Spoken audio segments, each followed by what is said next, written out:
En el presente trabajo reflejaremos las definiciones principales respecto a las expresiones comportamentales de la sexualidad y las parafilias. La sexualidad humana engloba una serie de condiciones culturales, sociales, anatómicas, fisiológicas, emocionales, efectivas y de conducta, relacionadas con el sexo, el género, identidades, orientación, que se caracteriza de manera decisiva al ser humano en todas las fases de su desarrollo. De igual manera, las parafilias son el comportamiento sexual donde el placer o el orgasmo se consigue más allá de las relaciones sexuales convencionales. A continuación, hablaremos más profundo sobre estos temas englobando el diagnóstico y así el mismo el tratamiento.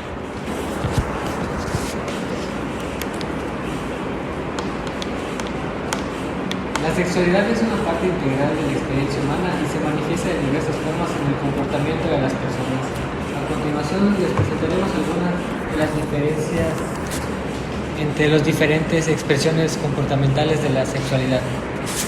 Tenemos la orientación sexual, nos referimos a ella como la atracción emocional, romántica y o sexual que una persona siente hacia otras personas. Las orientaciones sexuales comunes incluyen la heterosexualidad, la homosexualidad y la bisexualidad. El comportamiento sexual abarca una amplia gama de actividades, desde la intimidad emocional y física hasta la actividad sexual en sí misma. Esto puede incluir besos, abrazos, acaricias, relaciones sexuales, entre otros. Identidad de género. La identidad de género se refiere a cómo una persona se identifica y se siente en términos de su género. Algunas personas se identifican con el género asignado al nacer, mientras que otras pueden identificarse como transgénero, no binarias u otras identidades de género. Expresión de género. La expresión de género se refiere a cómo una persona muestra su identidad de género al mundo a través de su apariencia, comportamiento y estilo.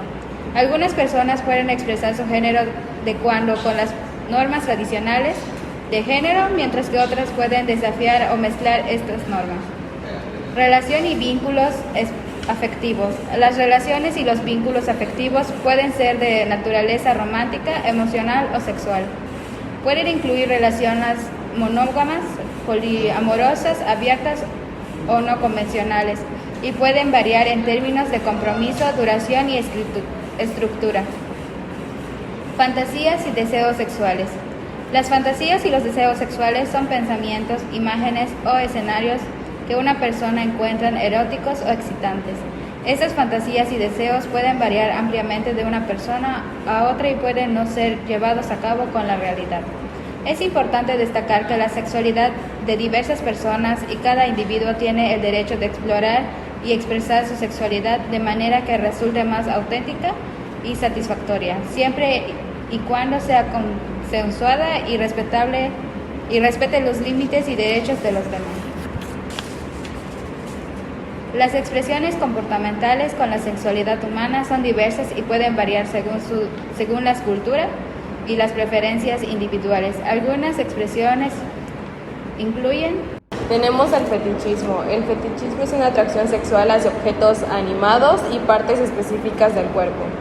Tenemos el exhibicionismo, que es obtener excitación al mostrar los genitales a las otras personas sin su consentimiento. El voyeurismo es obtener excitación al observar a otras personas mientras están desnudas o realizando actividades sexuales. Tenemos la masturbación, que es la estimulación sexual propia para obtener placer y satisfacción. La homosexualidad es una atracción sexual y emocional hacia personas del mismo sexo.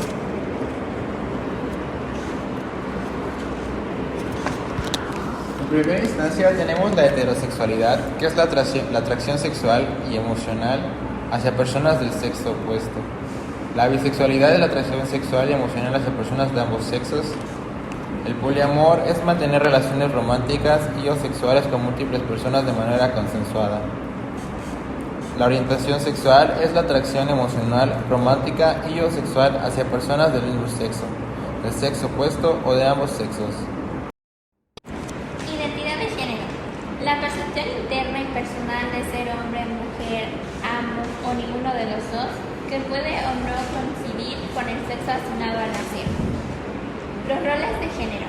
Las expectativas y normas sociales sobre cómo deben comportarse y expresarse las personas según su género, como los roles tradicionales de género masculino y femenino. El consentimiento.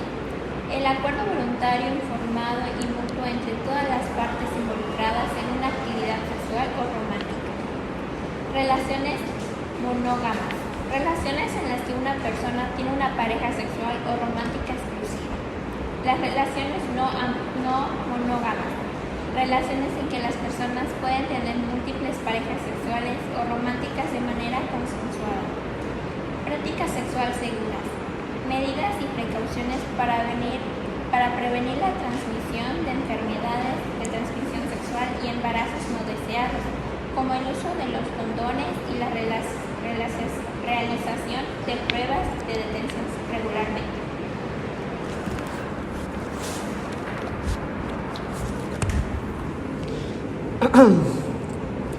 Luego tenemos la diversidad sexual, que es la existencia y aceptación de una amplia gama de orientaciones sexuales, identidades de género y expresiones de la sexualidad humana. En este momento se hablará de la primera parafilia, que en este caso es la de el voyeurismo.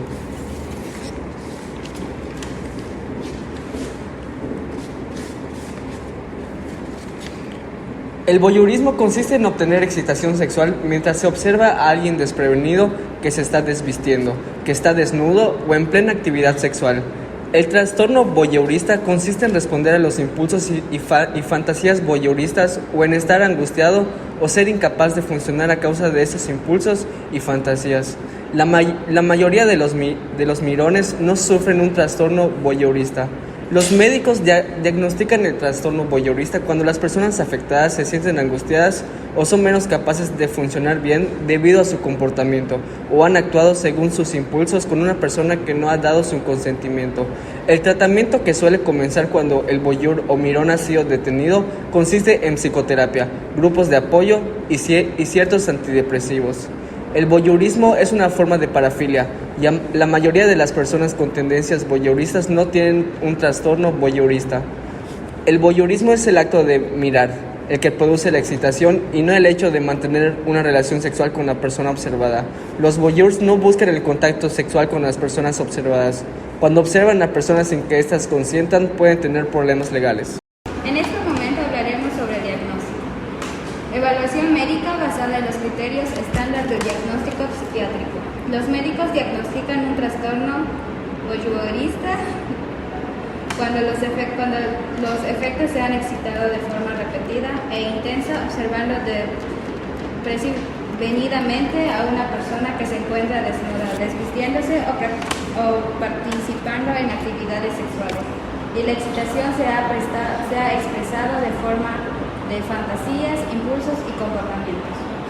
Como resultado, los afectados se sienten muy afligidos o son menos capaces de funcionar bien en el trabajo, con su familia o interpretaciones con amigos, o han actuado según sus impulsos con personas que no han dado su consentimiento.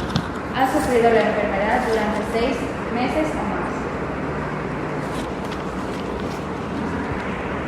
A continuación se hablará sobre el tratamiento, la psicoterapia y de grupos de apoyo, algunos antidepresivos, a veces otras medicaciones. El tratamiento suele comenzar después de que el voyeur ha sido detenido, incluyendo el empleo de psicoterapia, grupos de apoyo y fármacos antidepresivos. Los denominados inhibidores selectivos de la recapturación de serotonina, la ISRS. Estos fármacos son ineficaces si el trastorno es grave. Se pueden emplear fármacos que reducen las concentraciones de testosterona y por lo tanto reducen el impulso sexual. Estos fármacos incluyen leuprorelina y acetato de medroxiprogesterona. Las personas deben dar su consentimiento informado para el uso de estos fármacos y los médicos les realizarán de manera periódica análisis de sangre para controlar los efectos que tienen sobre la función hepática, así como otras pruebas, incluyendo pruebas de ansiedad, o sea, análisis de sangre para medir los niveles de testosterona. Pero no menos importante, les hablaremos sobre la parafilia del exhibicionista. En las características que se pueden mostrar es que el exhibicionismo consiste en la exposición de los genitales para excitarse sexualmente o en la existencia de un fuerte deseo de ser observado por otras personas durante la actividad sexual.